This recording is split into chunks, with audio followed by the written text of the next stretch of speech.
Sub మున్సిపాలిటీగా చేయాలని చెప్పి వాళ్ళందరినీ కూడా మేము సూచన ఇవ్వడం జరిగింది.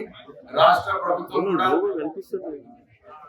ఈ రాష్ట్రానికి అప్పుల రాష్ట్రం చేసినప్పటికీ కూడా రేవంత్ రెడ్డి గారు నిధులు తీసుకొచ్చి అభివృద్ధి చేయాలని చెప్పి అనేకమైన సంక్షేమ కార్యక్రమాలు ఆల్రెడీ చేయడం జరిగింది. గ్యారంటీ కార్డుతో పాటు సన్న బియ్యము, కొత్త రేషన్ కార్డులు, రైతు భరోసా, ప్రత్యేకంగా ఇందిరమ్మ ఇల్లులు చాలా అన్ని కాన్స్టిట్యున్సీలో 3500 ఇందిరమ్మ ఇల్లు ఇవ్వడం జరిగింది. అందరు కూడా నాయకులకు అందరికీ కూడా నేను ఒక రిక్వెస్ట్ చేస్తున్నాను, మీరే ఫాలో అప్ చేయండి.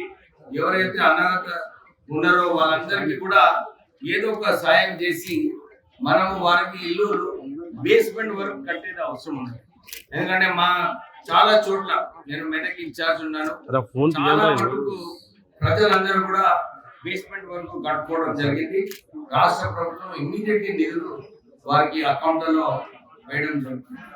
అలాగే వంశీ గారు ఇంతకు ముందు మీటింగ్ లో చెప్పారు, వచ్చే 3-4 నెలల్లో ఎక్కువ నిధులు TFIDC నుంచి ఇంకా మున్సిపాలిటీకి 16 కోట్ల రూపాయలు నేను శాంక్షన్ చేసి తీసుకొస్తాను అని చెప్పి వారందరికీ కూడా మంచిగా పనిచేయమని చెప్పి సూచన ఇవ్వడం జరిగింది.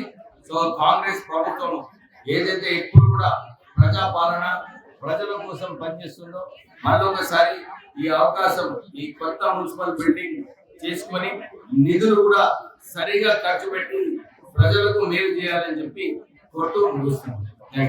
తెలుగులో న్యూస్ కి ఫాస్టెస్ట్ యాప్ ఇప్పుడు టోటలీ న్యూ అవతార్లో జస్ట్ 5 సెకండ్స్ లో complete news.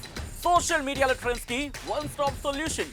Live TV app voice search option తో ఇప్పుడే డౌన్లోడ్ చేయండి లేదా అప్డేట్ అయిపోండి. యాప్ లింక్ డిస్క్రిప్షన్ లో ఉంది.